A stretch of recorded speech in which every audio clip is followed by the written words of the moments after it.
আসসালামু আলাইকুম।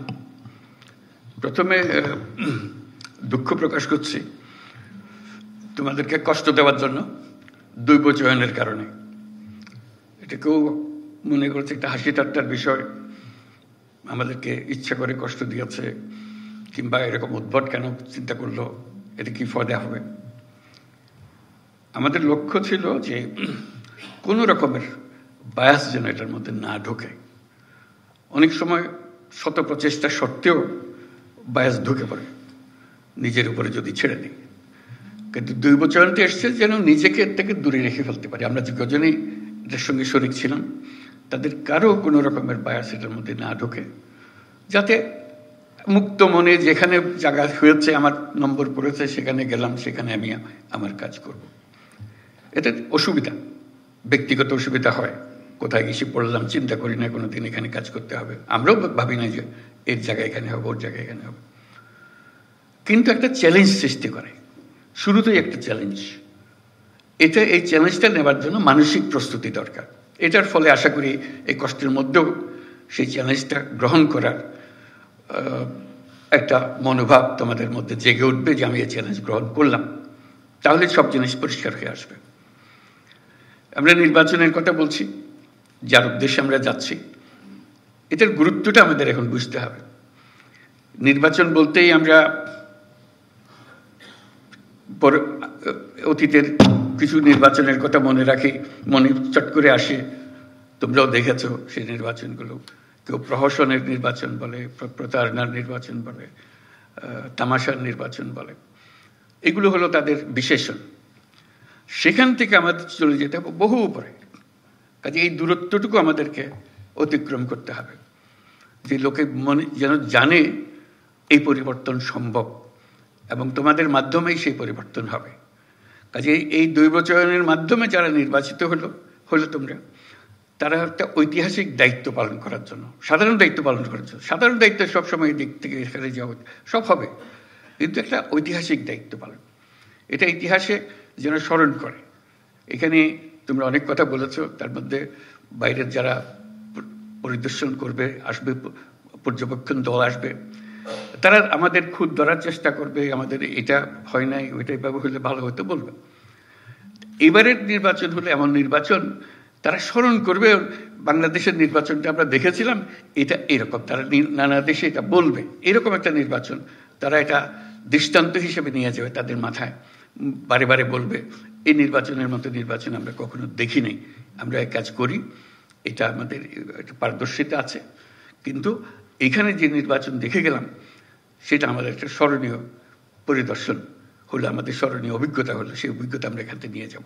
সেই ধরনের একটা নির্বাচন আমরা করে যেতে চাই। আরেকটা বিষয় হলো, এটা সাধারণ নির্বাচন নয় যে 5 বছর পর পর একটা নির্বাচন হয়, দেশের সরকার পরিবর্তন হয়। এটা রুটিন একটা কাজ। এবারের নির্বাচনের যেটা আন্ডারলাইন করা বারে বারে দরকার, এটা হলো গণ অভ্যুত্থানের পরবর্তী নির্বাচন।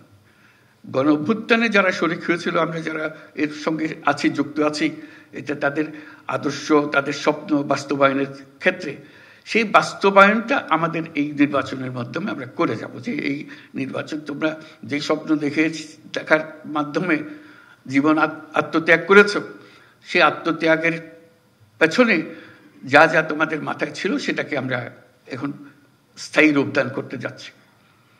এটা বলতে গেলে গিয়ে ভূমিকম্পের কথা মনে হয়। আমরা গত রাত্রে কিছু ভূমিকম্প নিদর্শন পেলাম। ভূমিকম্পের প্রসঙ্গ আসলেই বিল্ডিং কোডের কথা মনে আসে, যে বিল্ডিং কোড ঠিক আছে কিনা, মানতেছে কিনা।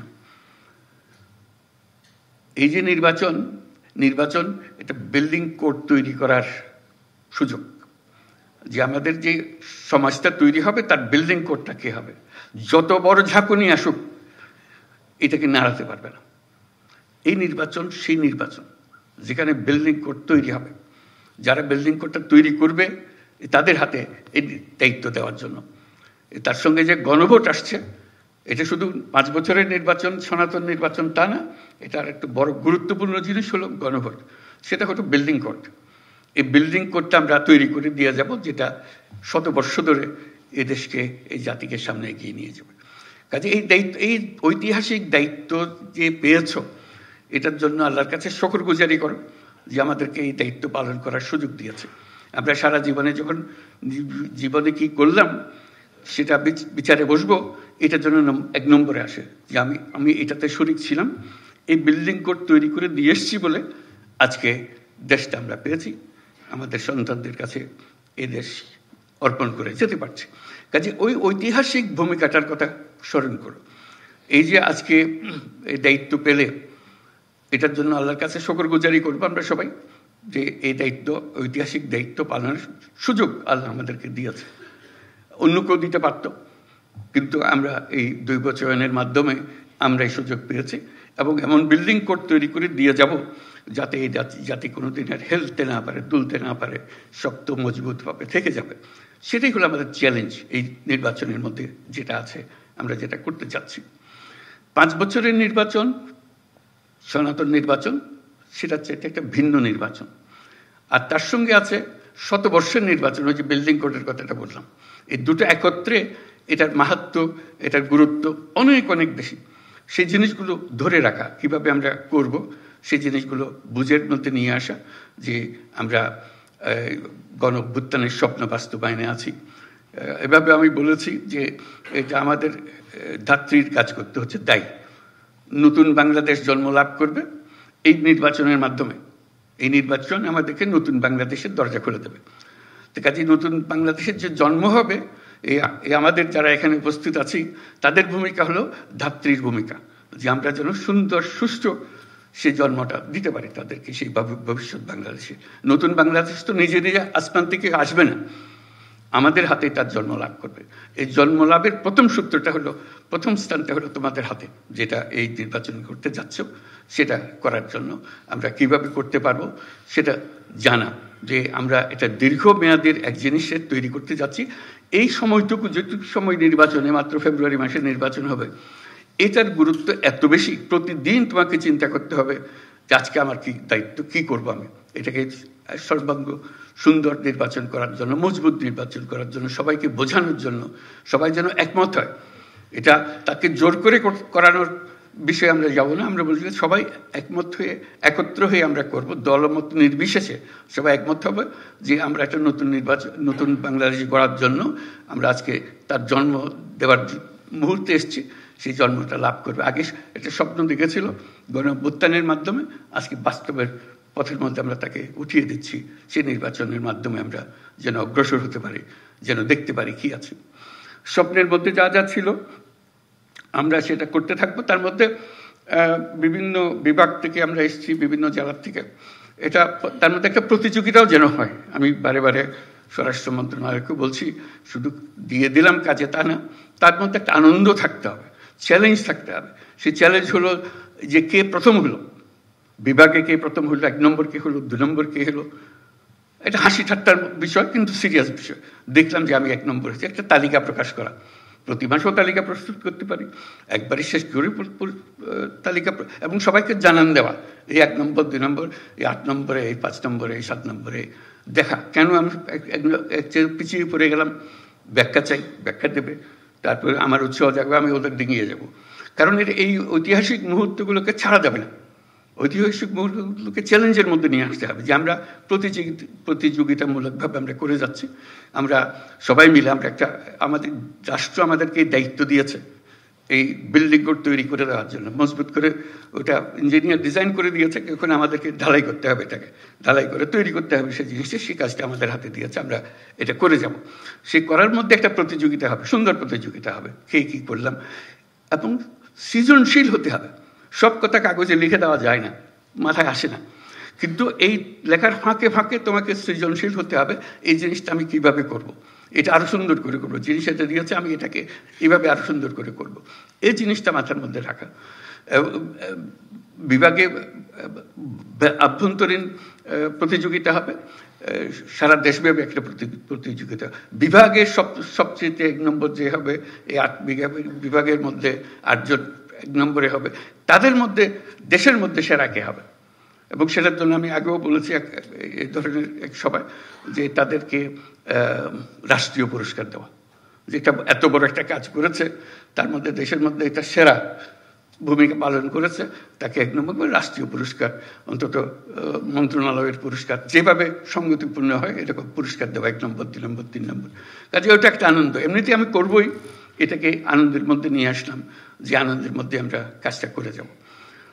এই আলোচনার মধ্যে শুনতে শুনতে আমার মনে আসলো একটা কথা, এটা হলো আনাজ, একজন শহীদ বালক,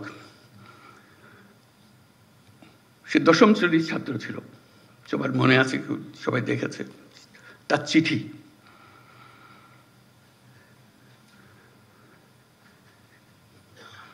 সে মিছিলে যোগদান করবে,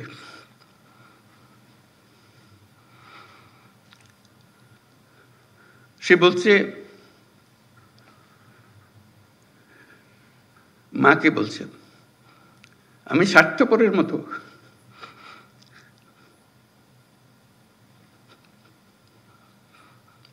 বসে থাকতে পারবো না, আমাকে মাফ করে দিও,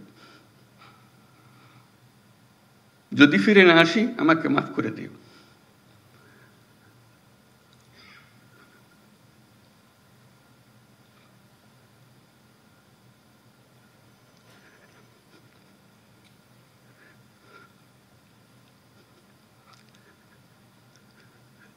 সে আনাজের বক্তব্য আমাদের কর্তব্য ঠিক করে দিয়ে গেছে।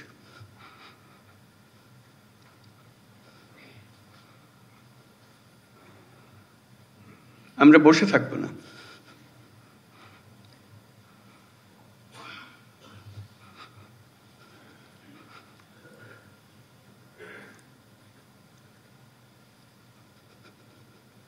তার দায়িত্ব, সে যে দায়িত্ব আমাদেরকে দিয়ে গেছে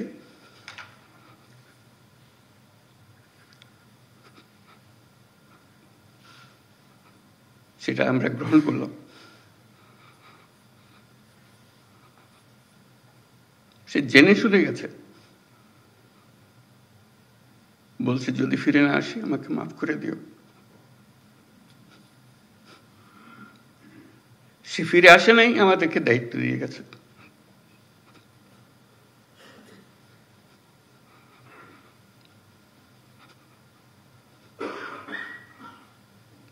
সেই কাপুরুষের মতো বসে থাকতে চাইনি, আমরাও কাপুরুষের মতো বসে থাকতে চাই, আমরা তার স্বপ্ন বাস্তবায়ন করতে চাই, এটাই আমাদের দায়িত্ব। আমরা যা বর্তমানে করি তার চেয়ে বহুগুণে বেশি করতে পারি, আমাদের সেই সক্ষমতা আছে। মাত্র 3 মাসের জন্য সেই ক্ষমতাটা ব্যবহার করব। আমি সারা জীবনের কথা বলছি না, আসলে আমি বড় দায়িত্ব।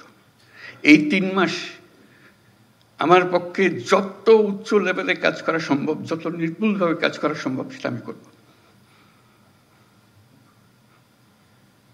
আনাজের যে স্বপ্ন, সে স্বপ্নে যদি কিছুটা আমাকে দিয়ে হয় আমি সেটা পালন করব। আমার মনে হয় তোমাদের কর্মস্থলে যাবার আগে সবাইকে আনাজের চিঠিতে যেন সঙ্গে দেয়, নিয়ে যাও, তোমার ঘরে টাঙিয়ে রাখো, তাহলে আমার এত কথা বলার দরকার হবে না। সেটাই নির্ধারিত করে দেবে আমাদের দায়িত্বটা কি। এই সময়টা এসছে, আমরা বলছি উৎসব মুখর হবে, ঐতিহাসিক হবে, সবকিছু এর মধ্যে এসে যাবে। কারণ এটা শুধু উপরওয়ালার হুকুম মানার জন্য করছি না, আরো বড় হুকুমওয়ালার দায়িত্ব আমরা এটা করছি। এবং সেই হুকুমওয়ালা উপরে আর আমার ভেতরে, আমার মধ্যে কি আছে সেটা আমি প্রকাশ করতে চাই। আনাজ যেরকম প্রকাশ করে গেছে, তো সেই দায়িত্ব নিয়ে আমরা আজকে কর্মক্ষেত্রে যাব এবং যে স্বপ্ন আমরা দেশের নাগরিক হিসেবে সবাই দেখি সেটা বাস্তবায়নের জন্য যে বিল্ডিং স্ট্রাকচার যেটা তৈরি করে দিতে হবে সেটার দায়িত্ব আমরা পেয়েছি। স্ট্রাকচার আমরা এমনভাবে মজবুত করে পড়ব